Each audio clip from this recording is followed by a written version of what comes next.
5 የማደጋችሁና ከአካባቢያችሁ የመራቃችሁ ምልክቶች። በህይወት ውስጥ ግራ የሚያጋባ አልፎ ተርፎም ብቸኝነት የሚሰማበት አንድ ወቅት አለ። ከነበራችሁበት ቦታ ተነስታችኋል፣ ነገር ግን መድረስ ወደምትፈልጉበት ቦታ ገና አልደረሳችሁም። እናም ድንገት በዙሪያችሁ ያሉ ሰዎች እንደ ቀድሞ አይሰሟችሁም። ይህ እየደረሰባችሁ ከሆነ ውድቀት አይደለም፣ ነገር ግን ከአካባቢያችሁ በላይ እያደጋችሁ መሆኑን የሚያሳይ ምልክት ነው። ከሰዎች በላይ ማደግ ማለት ከእነሱ እበልጣለሁ ብሎ ማሰብ አይደለም። እሱ ማለት እናንተ እየተለወጣችሁ ነው ማለት ነው።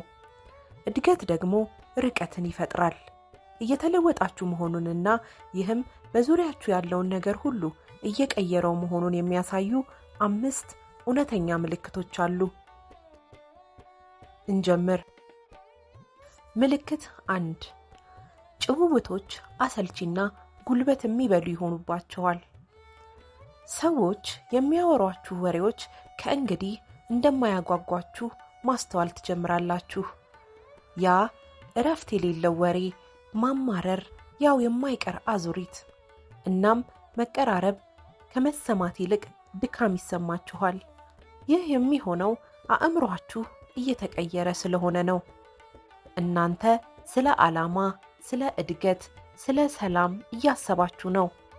ሌሎች ግን አሁንም ትኩረት በሚበታትኑ ነገሮች ላይ ነው። እነሱ ተሳስተዋል ማለት አይደለም። እናንተ ብቻ ከእንግዲህ ከእነሱ ጋር አልተጣጣማችሁም።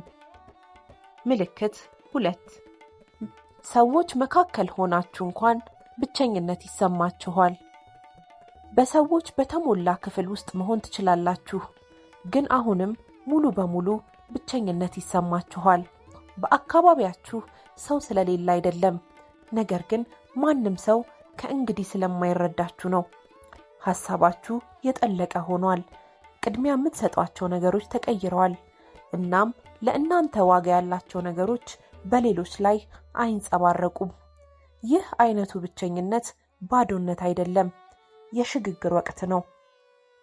ይህ ማለት የድሮውን ማንነታችሁን ስሪት ወደ ኋላ እየተዋችሁት ነው ማለት ነው። ምልክት 3 ያለምንም የጥፋተኝነት ስሜት ወሰን ማበጀት ትጀምራላችሁ። አይሆንም እምቢ ማለት ትጀምራላችሁ። ለማይጠቅሙ ጭውውቶች፣ ለአካባቢዎችና ጉልበታችሁን ለሚመጡ ነገሮች የምትሰጡትን ጊዜ በከፊል ወይም ሙሉ በሙሉ ታቆማላችሁ። እና የሚያስገርመው ነገር ምን መሰላችሁ? ከእንግዲህ ስለ ጉዳዩ ምንም የጥፋተኝነት ስሜት አይሰማችሁም። በፊት ዝም ብሎ የአንድ ቡድን አባል ለመሆን ብቻ ብዙ ነገሮችን ትታገሱ ነበር። አሁን ግን ሌሎችን ቢያሳዝንም እንኳ የራሳችሁን ሰላም ትጠብቃላችሁ። እድገት ማለት ይሄ ነው። ምክንያቱም ከሰዎች በላይ ማደግ የሚጀምረው ራስን በመምረጥ ነው። ምልክት 4 ግባችሁና የጓደኞቻችሁ ሐሳብ አይጣጣሙም። ስለ ረጅም ጊዜ እያሰባችሁ ነው።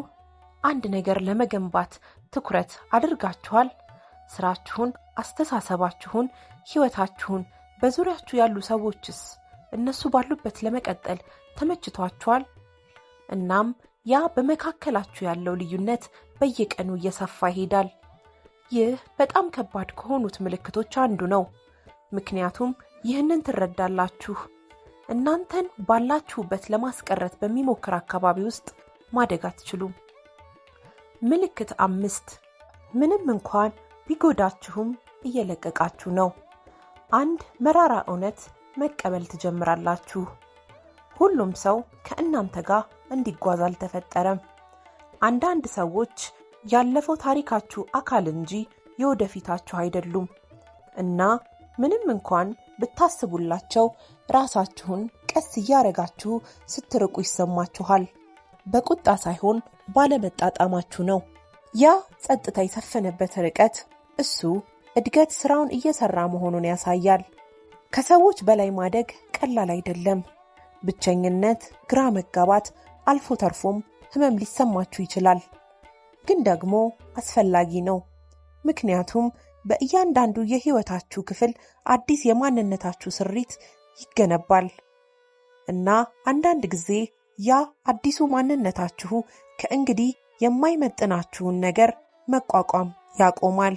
ይህ ሐሳብ ከተሰማችሁ ሰዎችን እያጣችሁ አይደለም፣ ራሳችሁን እያገኛችሁት እንጂ። ቸርን ሰንብት።